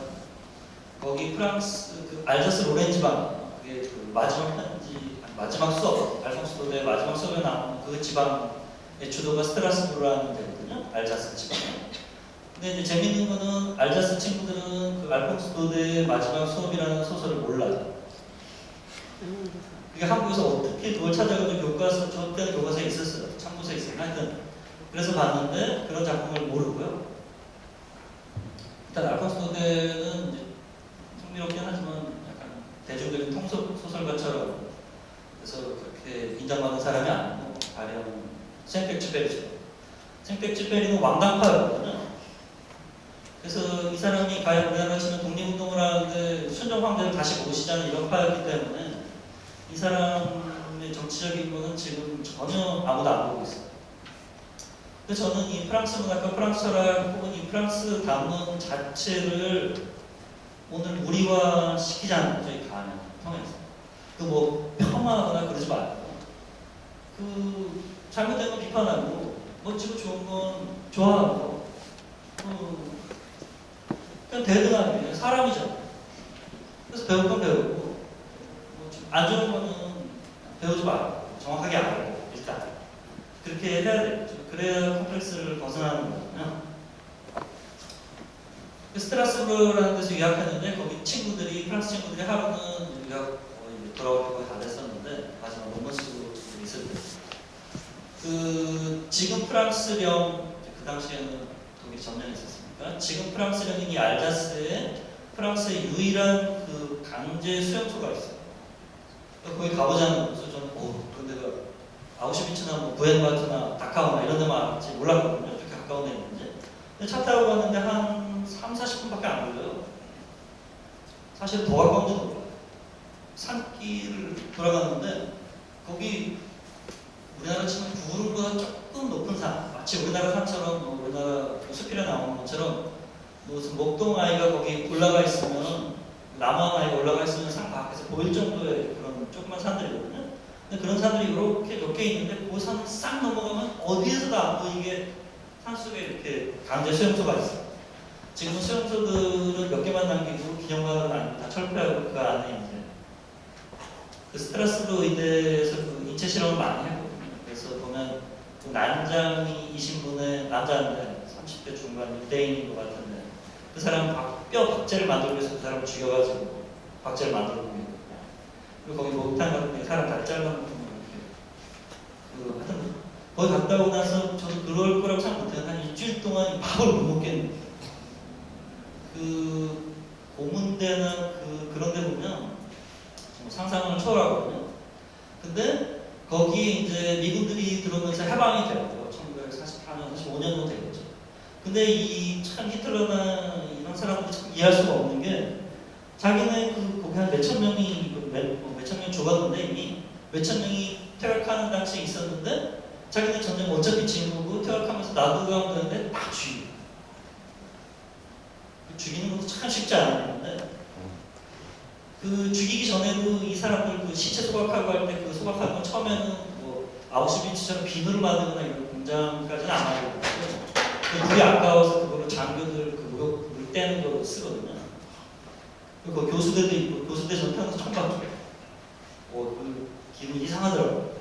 그 사람들 이렇게 묻어놓는 구덩이 같은 것도 이제 원형대로 복원해서 이렇게 놔뒀는데 거기에 그래서 다 죽이고 가는데 거기서 이제 레지스탕스도 있고 뭐 동성애자들도 있고 동성애자들까지 그렇게 우월하지 못하다고 해서 다 죽이는 거 정말 뭐 사실 모든 사람 그렇게 죽여서 전혀 안 되는 거지만 참 믿을 수 없는 일을 그 사람들이 한 건데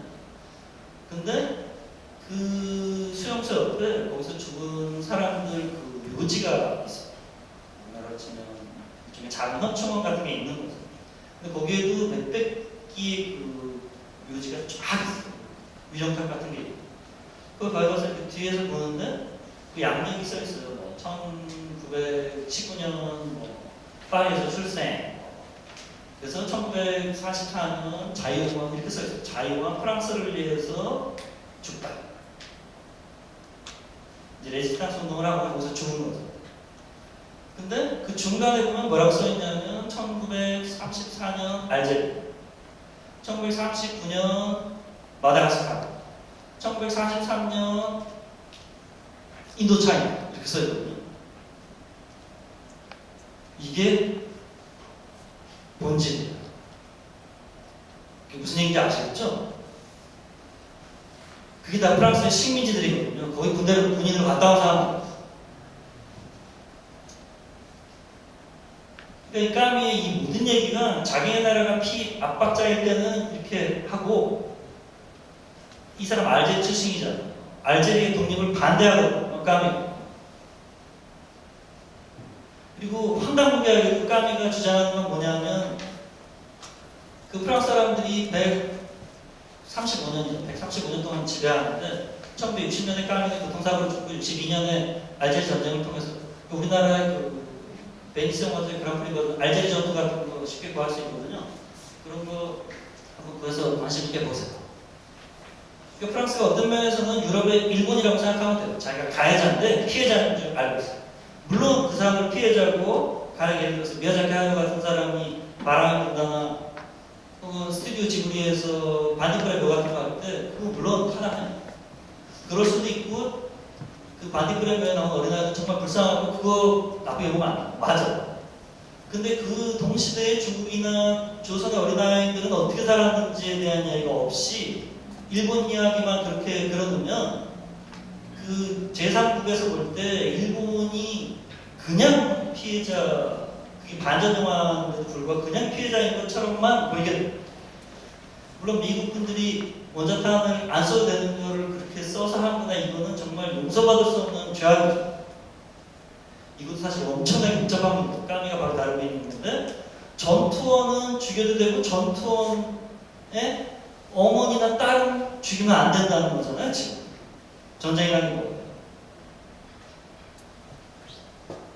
그러니까 반대로 얘기하면 어머니나 딸이나 아들은 죽이면 안 되는데 아버지나 남편이나 오빠는 죽여도 되는 거잖아요, 아들이.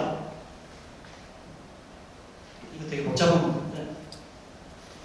그래서 미야자키 하야오나 구로자 아키라의 모든 작품을 보세요. 그러면 그게 아주 정치적인 라셔몬 같은 영화도 그렇게 볼 수 있거든요. 그 마지막에 아기를 스포일러를 이렇게 하는 거 같은 것도 그게 그 당시에 그 희망을 잃지 말자. 이건 국민이요. 이런 걸로밖에 해석되지 않거든요. 8월의 광시국 같은 데서 그 명확하게 리차드 기어가 자기 그 할머니한테 무릎 꿇고 미국인으로서 일본인한테 무릎 꿇고 빌잖아. 그건 물론 해야 되는데 그게 뭔가 균형 잡히지 않은 어떤 일본인과 이 프랑스인의 지금 시각이거든요. 그래서 그 까미의 이방인 같은 것도 보세요. 그러니까 까미는 이런 거죠. 까미는 일제시대에 군산에서 태어난 일제 하층 노동자의 아들인데 아버지는 1차 대전이나 대동아 전쟁에 나와서 바로 죽는 거죠. 한 살 때. 그리고 어머니는 대만 사람이라서 엄청 가난한 한양에 사는데 이 똑똑해서 경성제대 철학과에 들어가서 기자가 돼가지고 조선인들의 이 대단히 슬픈 현실에 대해서 말을 해요. 근데 사실은 이방인 같은 데 보면 그게 분명히 조선에서 벌어지는 얘기인데 그 알제리에서 벌어지거든요. 조선에서 벌어지는 얘기인데 일본 사람들만 이름이 있고 조선인은 나오지도 않고 이름이 있는 조선인이 한 명도 안 나오고 햇빛이 너무 뜨거워서 쏴 죽이는 사람은 조선인이에요. 그 패스트 같은 데에서도 보면 그게 알제리 오랑에서 벌어지는 건데 그 인간의 부조리를 패스트라고 하는 어떤 객관화된 실체처럼 이렇게 그려낸 거죠. 칼리굴라는 인격화시킨 거고. 근데 그런 부분에서도 똑같이 이 패스트에 맞서 싸운 사람들은 그 일본 총독부 사람들하고 의사들하고 그 아랍 사람들은 이름 거의 한 명도 안 나와요. 결정적으로 그 조선의 독립을 까미가 반대하거든요. 지금 대입식에서 얘기하는. 그리고 하는 말이 150년 전부터 조선은 일본이 어떤 나라도 맡고 싶어하지 않았던 그 열정을 가지고 투자한 게 있기 때문에 우리는 여기에 원주민이고, 따라서 조선은 독립돼야 된다기보다는 독립이 아니라 그 일본의 연방이 되면서 일본인 자치권을 그대로 유지해야 된다는 얘기를 하고, 그래서 이 까미가 1957년에 노벨상 다음날 연설할 때 그 알제리 청년이 그 물어봤을 때 타당한 지적을 한 거예요. 그리고 그 당시에 스웨덴 그 스톡홀름, 특히 웁살라의 그 문학 창사관이 아타시 빌디헬이 미셸 후코거든요. 그때 후코는 알아. 후코도 그렇게 뭐 그러면서 뭐 크게 다르진 않지만 그래도 좀 낫죠. 그러니까 후코는 알아. 이 사람들이 알제리 독립을 지지하기 위해서 스웨덴 할리먼이 작가를 하나 골라서 준 건데 잘못 줬다는 거예요.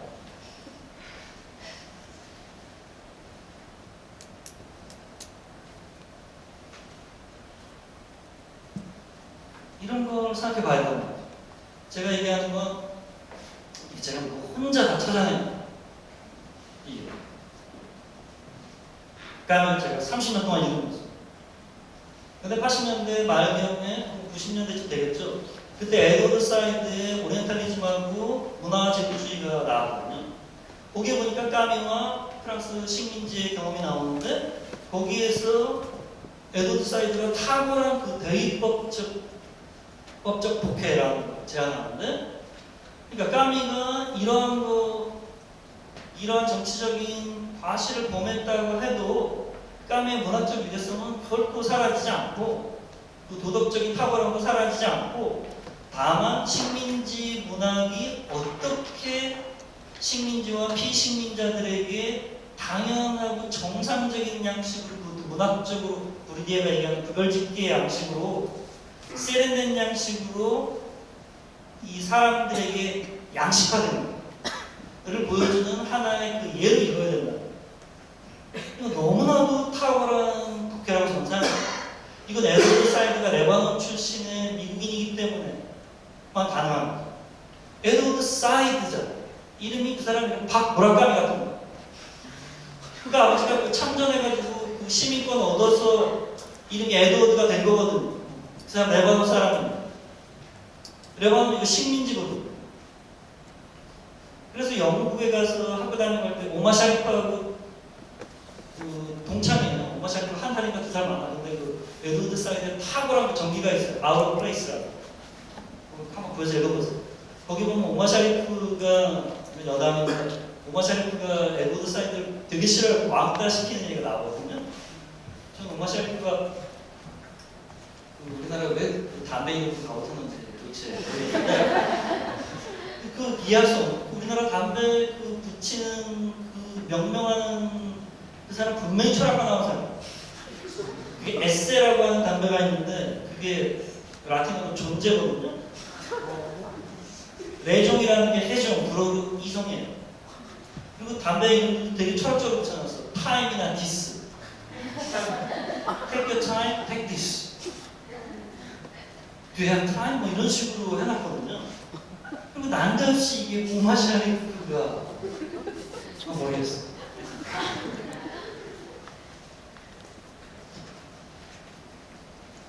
그래서 까미는 자기가 지배자인, 그러니까 피해자일 때는 너무나도 도덕적이고 정당하고 정의롭고 훌륭한 사람 맞아요. 근데 자신네들의 이 제도적인 합법적인 식민지 폭력에 대해서는 말하지. 왜 말하지 않냐고 그 당시에 엄청난 지식인들이 까미를 비판을 했거든요. 그 사르트르나 이런 메르폰티나 이런 사람, 보발라 이런 사람들 그 알제리 독립 그 선언문에 도장 찍고, 그리고 그 사람들을 위해서 비밀리에 돈도 보내주고, 그 훌륭한 사람들도 진짜. 일본인들 중에는 그런 사람 몇 사람 있던데 그런 사람들이 일본을 살리는 거잖아. 그러니까 우리나라가 어떤 다른 나라를 점령했다고 할 때, 가령 일본을 점령했다고 할 때 일본인들을 위해서 그렇게 하고 일본인들을 인류를 위해서 이거 독립할 수 있는 사람이 별로 없을 거라고 저는 생각하거든요. 그래서 그 러셀의 글 제목이 이렇게 있죠. 누가 인류를 위하여 말하는 거. 그 부르자키라나 미야자키 하야오 같은 혹은 알베르 까미 같은 이러한 사람마저도 이렇게 자기 민족과 자기 이런 것만을 위해서 말한다. 도대체 인류의 지성이라는 건 도대체 뭐예요? 저는 과연 제가 이런 말을 할 자격이 있는지는 모르겠지만 당연히 없죠. 그런데 그럼에도 불구하고 그러한 부분에 대한 지적은 후학들이 반드시 해야 된다고 생각해요. 왜냐하면 에드워드 사이드가 말하는 그런 총체적인 모든 여러 가지 관점들을 보고 그것이 편견임을 분명히 아는 그러한 연구자의 자세가 정직한 자세가 필요되는 거지. 가령 주례사 비평이라는 게 있잖아.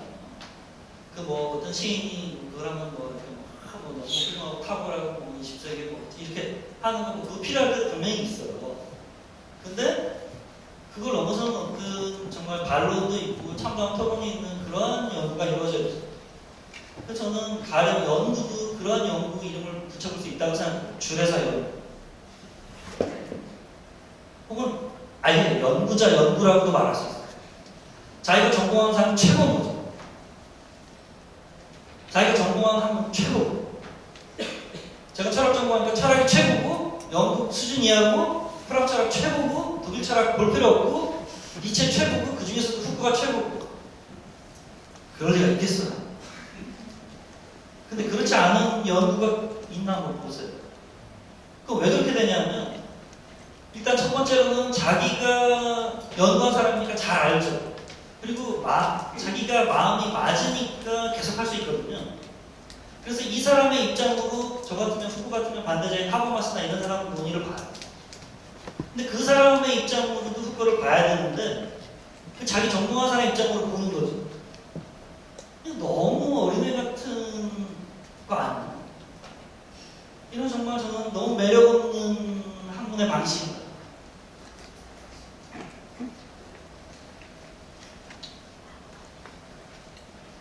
굳이 찾아서 공부하지 않는 게 이런 면에서는 문제가 됩니다. 그것도 자기중심주의의 반영인가? 자기 시대가 인류 역사상 최고로 타락한 시기라든지 인류 역사상 최고로 발전한 시기다. 그 둘 다 자기중심주의 아니겠어요? 뭘 그렇게 타락하고 뭘 그렇게 발전했겠어요? 똑같죠. 저는 그렇게 생각합니다. 제가 인류 역사상 최고로 타락한 사람이거나 인류 역사상 최고의 성인이다. 이거 둘 다 그 사실은 별로 상관없을 것 같아요. 여기 있는 분들 다. 그래서 그냥 평심하게 담담하게 잘못한 거는 반성하고 잘한 거는 잘한 일 그렇게 자기를 볼 수 있는 사람을 길러내는 게 학문이 돼야 되지 않나 그런 생각을 해요. 그래서 까미가 되게 훌륭한데 그리고 그 나름의 한도 내에서는 분명히 그 프랑스의 식민 통치를 마다가스카르나 알제리나 인도차이나에서 엄청나게 비판해요. 근데 본질은 하나도 변하지 않죠. 그러니까 그 가해자가 도덕을 설파하는 어떤 그런 양상이라고 할까요? 가령 미션 같은 그 제국주의 영화 롤랑 조페 그게 아주 극소수의 거의 없었던 있다고는 정말 그게 포인트가 되면 안 되고 인디오 분들이 중심이 돼야 되는 그런 얘기를 롤랑 조페의 미션이 정말 끔찍한 제국주의 영화라는 거기 나오는 인디오들은 이름이 없어.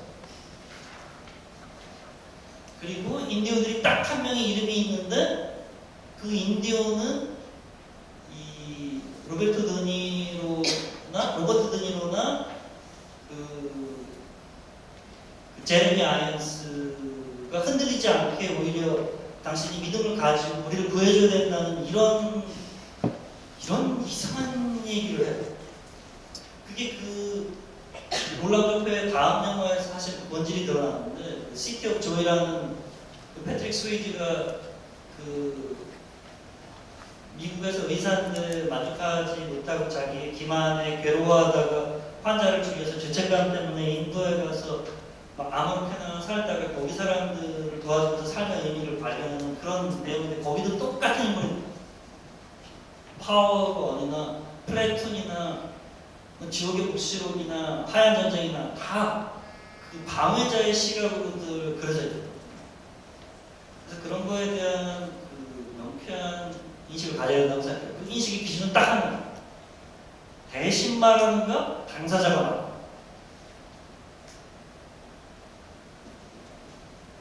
6.25 전쟁을 그린다면 한국 사람이 이 포츠담 회담이든 이 얄타든 이게 좋은지 나쁜지 말하는가, 아니면 미국인과 소련인과 영국인들이 이게 좋다고 해주고 있는지. 그러니까 우리나라도 마찬가지지만 프랑스나 이런 데 가서 체첸이나 아프가니스탄이나 이라크 사태에 대한 TV 토론을 해요. 그럼 전문가들이 쫙 나와서 얘기하는데 우리 체첸이나 아프가니스탄이나 이라크 사람이 없어요. 그러면서 이 순전히 국익에 뭐 나쁘다고 얘기하는 거야. 국익에 전략적 사고를 얘기하면서 자기들이 르몽드나 이런 르몽드 디플로마티크나 이런 작품을 보면서 인간에 대해서 얘기하고 인간을 위해서 얘기하고 있는 거야. 그래서 한국에 대해서 아예 모르는 사람들은 차라리 속편해요. 프랑스가 정보해보고. 근데 르몽드나 좀 읽었다, 르몽드 디플로마티크나 좀 읽었다는 분들이 더 문제. 한국을 모르는데 아는 줄 알고. 그 사람들이 아는 건 몇 개 없어. 그리고 그 르몽드 주재 한국 기자가 없거든요. 도쿄에 있어. 그 사람이 왔다 갔다 하면서 썼는데 르몽드의 권위의 문제죠. 르몽드가 돈이 없어서 못 보낸 건 보지 않고 인식의 문제입니다. 또 우리가 아프리카라고 하면 아프리카 영화 한 편도 본 적이 없고 아프리카 사람 친구도 없고 아프리카 소설도 본 적이 없고 아프리카 다큐멘터리도 난 봤는데 하겠지만 아프리카 사람이 만든 아프리카 영화 얘기한 미국인들이 만든 타작 같은 영화 그 본 적 없으면서 아프리카를 아는 줄 알게 돼. 그게 에드워드 사이드가 말하는 표상의 제국주의란 그런 데서 그런 관점으로 까미를 읽어야 됩니다. 그렇게 보는 게 까미를 오히려 제대로 읽는 거고 까미의 고통과 한계와 까미를 인간으로 만드는 거고 그런다고 해도 까미의 그 위대한 문학작품들을 죽지 않거든요.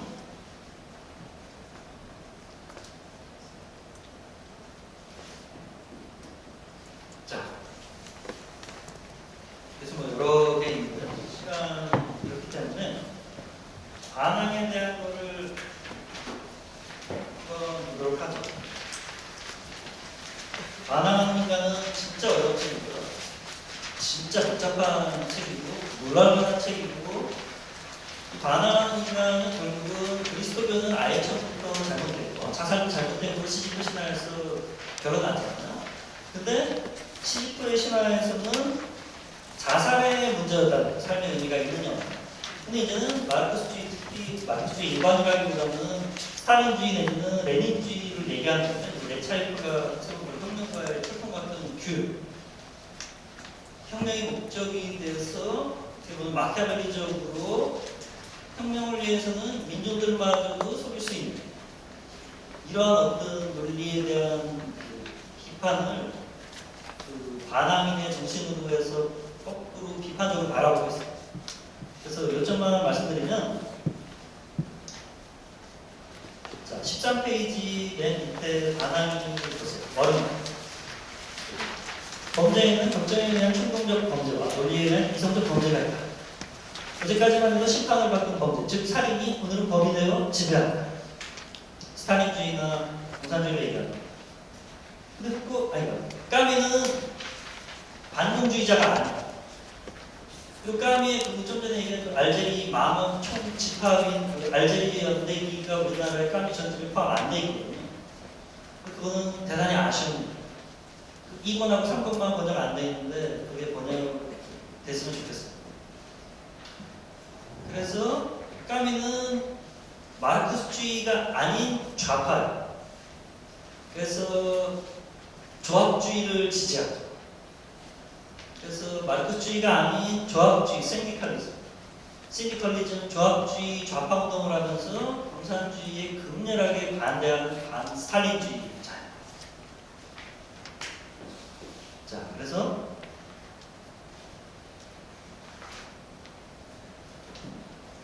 14페이지를 보시죠.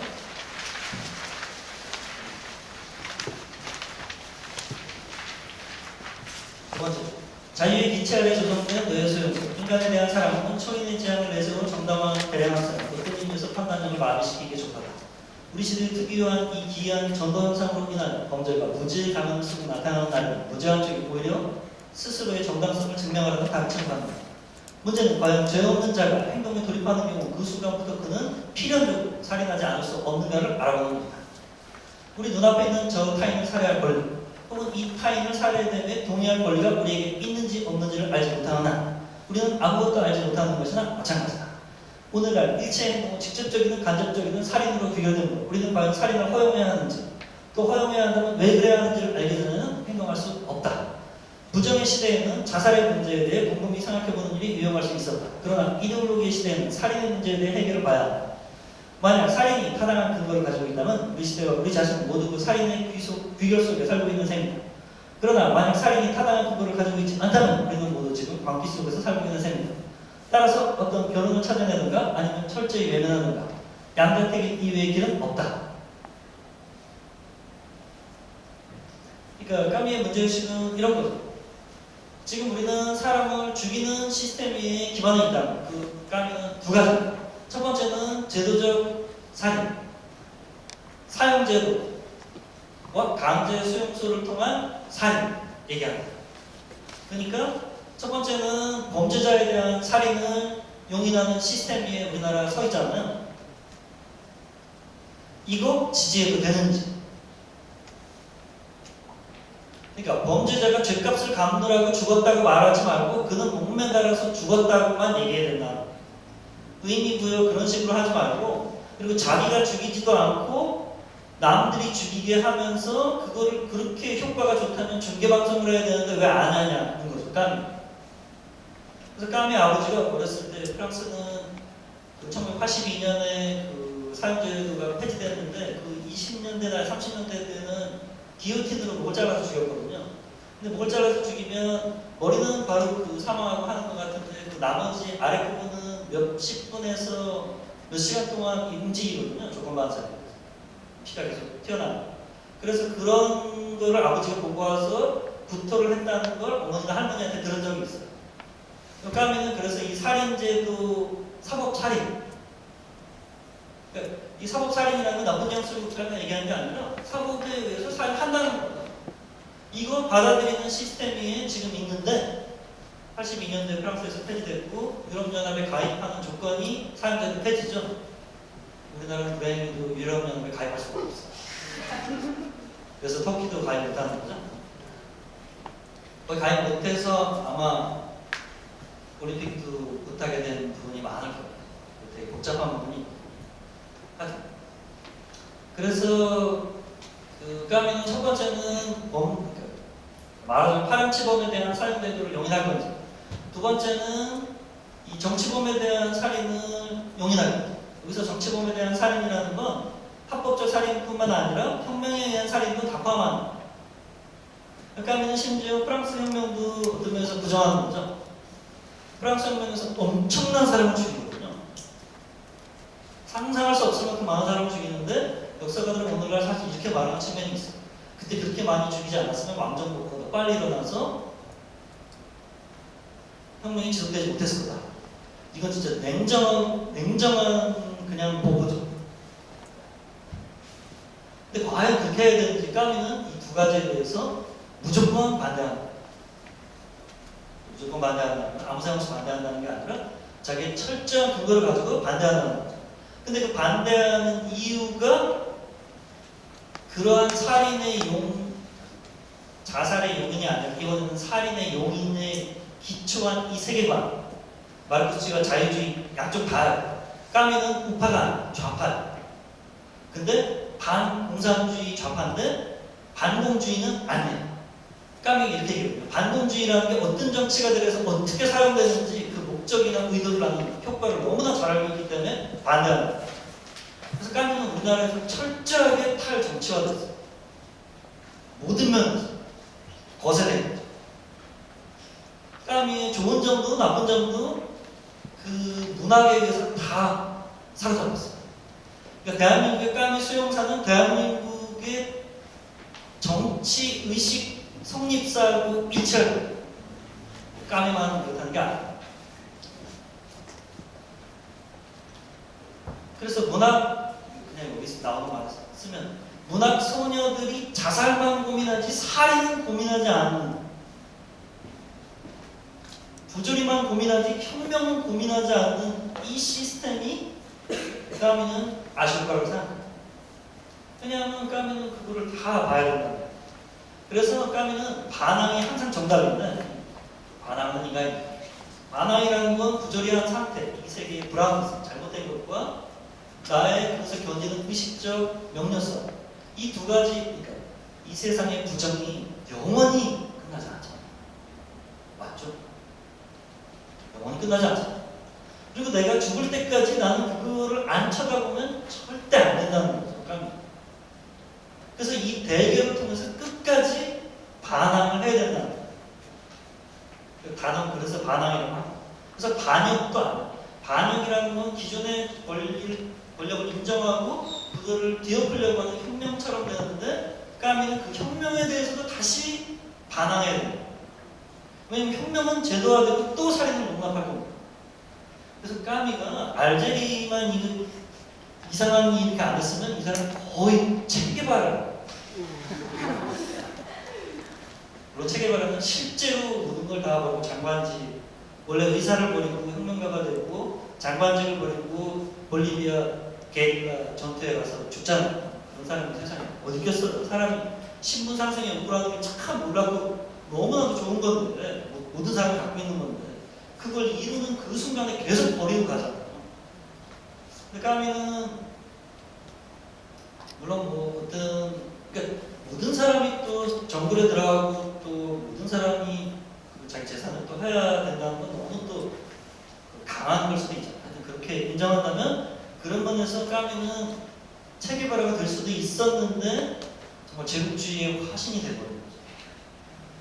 그 당시에 그 시대가 그렇지도 사르트르나 모바르나 이런 사람들은 그 120일인 선언을 통해서 알제리 독립을 지지하고 그 프란츠 파몬 같은 사람, 그 알제리 자기 땅에서 저주받은 자들, 그 검은 얼굴 흰 가면인가, 그러니까 우리로 치면 바나나가 되는 거죠.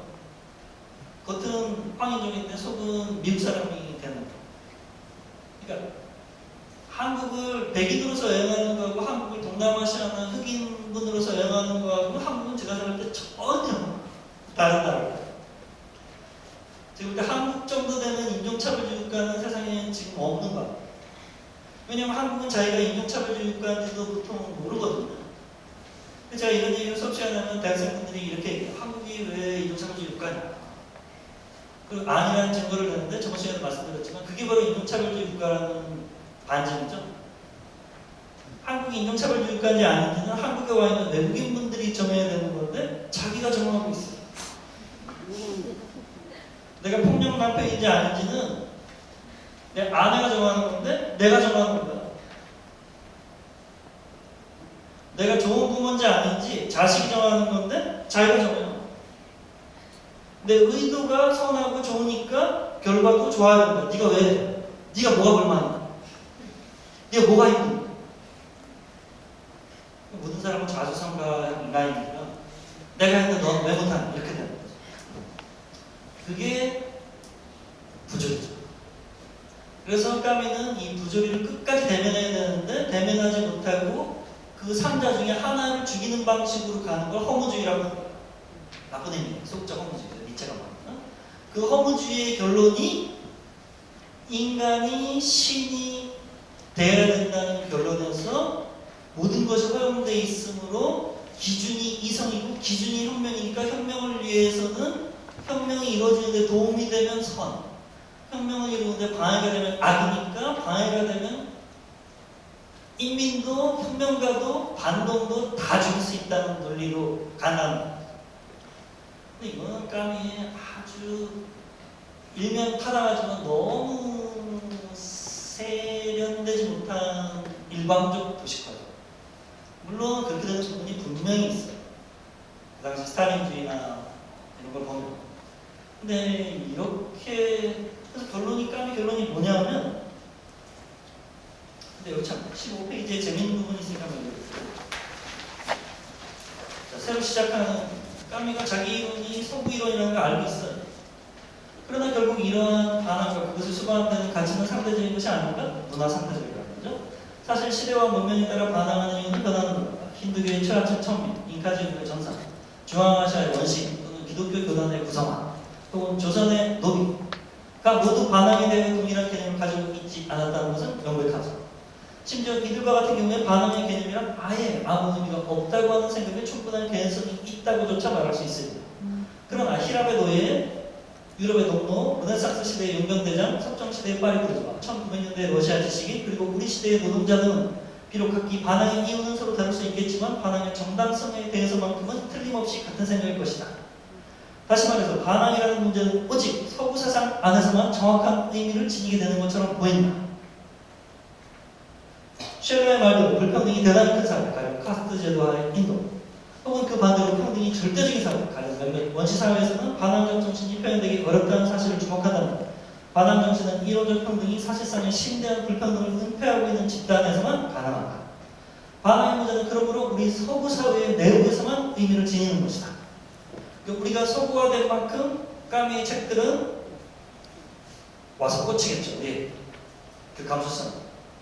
근데 저는 맥락청 선생님이 1970년대 그 척박하신 때 가장 민족적인 것이 가장 세계적이다 라는 탁월한 인식을 준 것이 40년 전이라면 오늘은 세계의 맥도날드화가 아니고 신자유주의화, 그런 의미의 지배적인 세계화가 아니라면 가장 세계적인 것이 가장 민족적이다라고 생각할 수 있는 여유를 품을 수 있어야 된다고 생각해요.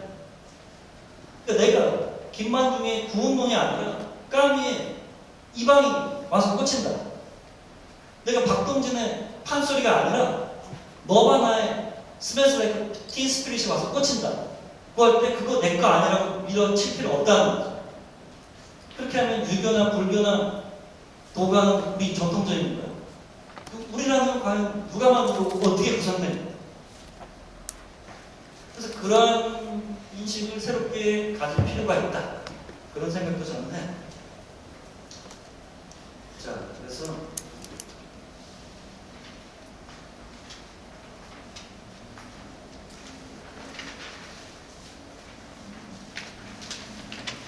까미의 반항의 올바른 버전은 뭐냐면 1800년대인가? 하여튼 그 러시아의 양심적 21페이지죠. 딱 중간에 보면 양심적 살인자들 이렇게 있어요.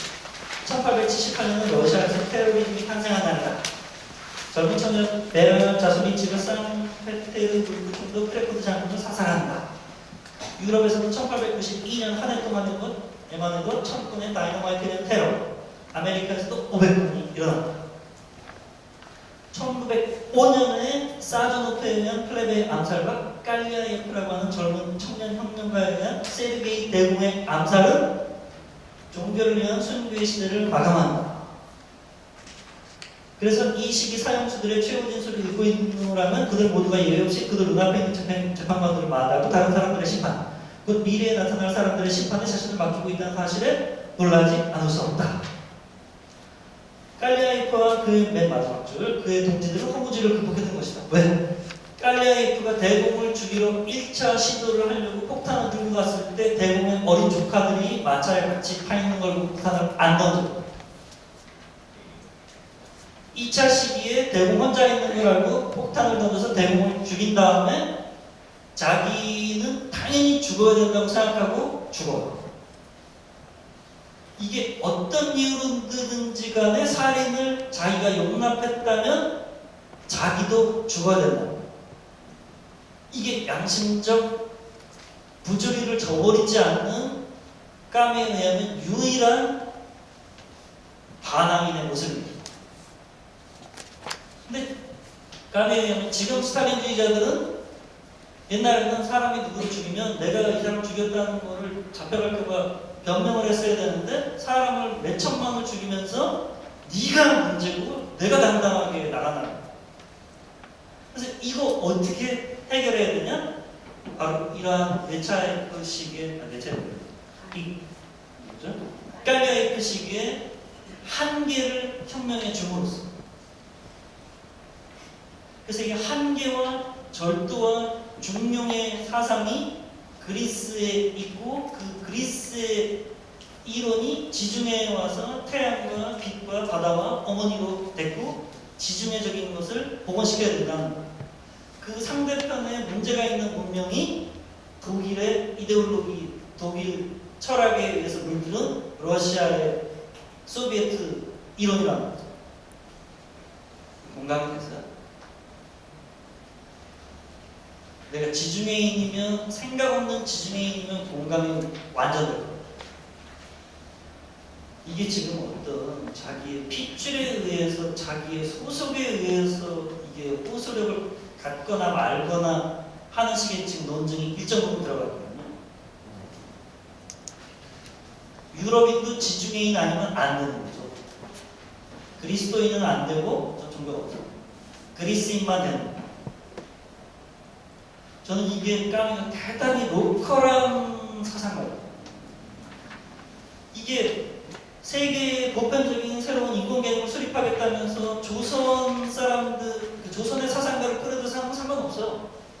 근데 조선이 괜찮고 일본이 문제다라는 식으로 가면 이게 괜찮겠죠. 별 매력 없는 거예요.